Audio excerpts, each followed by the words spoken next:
নিশু থাকলে আমাদের কোনো আপত্তি নাই, তাণ্ডবে নিশু থাকলে আমাদের কোনো আপত্তি নাই। আপত্তি হচ্ছে এই জায়গাটায়, তাণ্ডবে যদি নিশু থাকে তাহলে শাকিব খানের সাথে মিটিয়ে ফেলুক না, শাকিব ভাইকে সরি বলুক না, যে ভাইয়া ভুল হয়েছে আমার, যা হয়েছে বাদ দিই না, লাইভে আসা দরকার নেই তো, লাইভে আমরা চাচ্ছি না তো।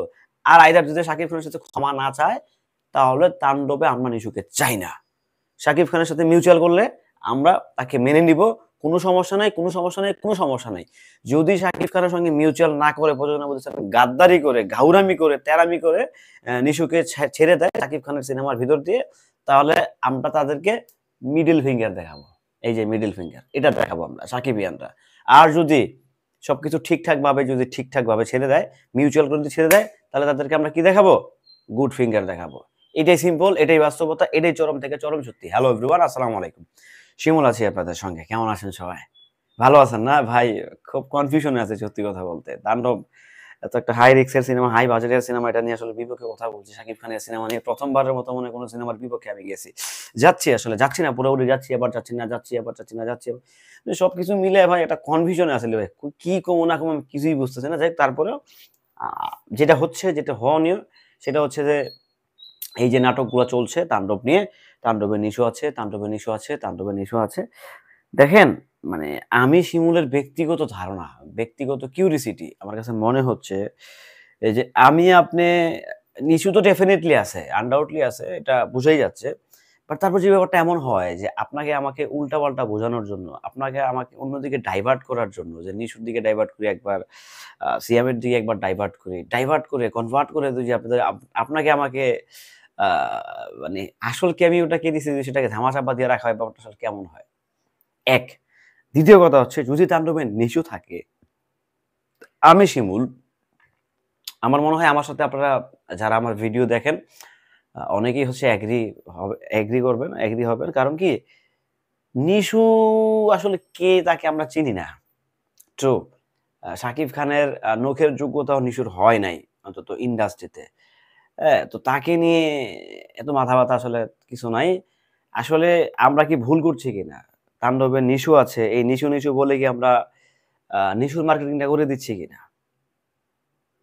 টু বি অনেস্ট, আমার কাছে মনে হচ্ছে সিরিয়াসলি ব্যাপারটা সাকিবিয়ানরা, এই যে আমরা কি ওই নিশু নিশু করে কি তাকে তার পাবলিসিটিটা বাড়িয়ে দিচ্ছি কিনা? এই যে তাণ্ডবে নিশু আছে, তাণ্ডবে নিশু আছে, তাণ্ডবে হ্যান আছে, তাণ্ডবে ত্যান আছে বলে বলে কি ওই ব্যক্তিটার পাবলিসিটিটা কি বাড়িয়ে দিচ্ছি আমরা? কি মনে হচ্ছে আসলে ভাই? আমি সিরিয়াসলি বলছি, মানে আমার কাছে যেটা মনে হচ্ছে যে এই যে উমুক আছে তুমুক আছে আমরা বলে না, শাকিব খানের রিচটাকে মানে কমিয়ে দিয়ে তাদের রিচটাকে বাড়িয়ে দিচ্ছি। এটা আমার ব্যক্তিগত থিংকিং, ব্যক্তিগত কিউরিসিটি আসলে। যদি এরকমটা হয়ে থাকে, হতেও পারে। কারণ যেভাবে নিশুকেরই আমরা জপতেছি, তাণ্ডবে নিশু আছে, তাণ্ডবে নিশু আছে, শাকিব খানকে নিয়ে কিন্তু অতটা জপতেছি না আমরা। ব্যাপারটা কিন্তু ভাই সিরিয়াস, ভাবেন কিন্তু ভাই, ভাইবেন, ভাইবালবেন কিন্তু। মানে আমরা কি এমন না তো যে আমরা সাকিবের না বোকামি করতেছি কিংবা আমরা বোকা? বিষয়টা এমন না তো যে আমরা বোকা হয়ে গেছি, বোকা স্বর্গে বসবাস করতেছি। তাণ্ডবে নিশু ভাই আছে, নিশু ভাই আছে। আদৌ তাণ্ডবে যদি নিশু ভাই না থাকে, এবার থাকলেও যদি তার পাবলিসিটিটা করার জন্য যদি একটা স্ট্যান্ড বাজিয়ে থাকে প্রোডাকশন হাউসের, তখন ব্যাপারটা আপনারা কোন দিকে নিবেন? কিংবা যেই ব্যাপারটাকে রিউমার, যে ব্যক্তিটা রিউমার ছড়াইছে যদি সে টাকা খেয়ে এই কাজগুলো করে থাকে, বুঝতেছি না আসলে। কিচ্ছু বুঝতেছি না ভাই। বিশ্বাস করেন সব মাথার উপর দিয়ে যেতেছে। মানে আমি জানি না আপনারা বুঝতেছেন কিনা, আমার মাথার উপর দিয়ে যেতেছে। সিরিয়াসলি বলছি ভাই। মানে কোনো কিছুই বুঝতেছি না। মানে যা বুঝতেছি তার উল্টাটা দেখতেছি। যা কিছুই বুঝতেছি না আসলে। যাই হোক, তারপরেও আবার যেটা মনে হচ্ছে, যেহেতু শাকিব খানের সঙ্গে বেয়াদবি করছে নিশো, শাকিব খানের কাছে ক্ষমা না চাইলে নিশুকে তাণ্ডবে রাখা যাবে না। এটা হচ্ছে আমার ব্যক্তিগত শিমুলের দাবি। উনি তো বেয়াদবি করছে, একদম সোজা বাংলা কথা যেটা। উনি ভুল করছে, উনি অন্যায় করছে। সরি বললে কি হবে? উনি ওনার ফ্যানদের কাছে ছোট হয়ে যাবে? ভাই, যারা ক্ষমা চায় তারা হচ্ছে মহান, তারা মহান ব্যক্তিত্ব। ক্ষমা চাইলে কখনো মান ইজ্জত কমে না, মান ইজ্জত আরো বাড়ে। নিশু ভাই, আপনি যদি ভেবে থাকেন যে শাকিব খানের কাছে ক্ষমা চাইলে আপনার মান ইজ্জত কমে যাবে, তাহলে আপনার ভিতরে ইগুতে পড়া। আপনি অন্য মাইন্ডের মানুষ ভাই। সো শাকিব খানের কাছে ক্ষমা চাইলে আপনার মান ইজ্জত কমবো না ভাই, আপনি বাংলার হিরো হয়ে যাবেন অটোমেটিক। তখন সাকিবিয়ানরা আপনারা সাপোর্ট দিবে। ঠিক আছে, দেখেন, নিশু তো অনেক উদার মাইন্ডের মানুষ। তো যাই হোক, সবাই ভালো থাকবেন, সুস্থ থাকবেন। ভিডিওটি কেমন ছিল কমেন্ট করে জানাবেন। আমি আবারও বলছি, আমি খুব কনফিউশনে আছি। কনফিউশন থেকে উদ্ধার হতে আপনারা হচ্ছে আমাকে একটু হেল্প করেন।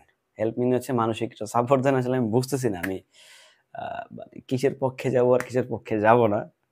যাই হোক, কিছু বলতে চাই না। অনেক কিছুই বলার থাকে, বলা হয় না। ভালো থাকবেন। আল্লাহ হাফেজ।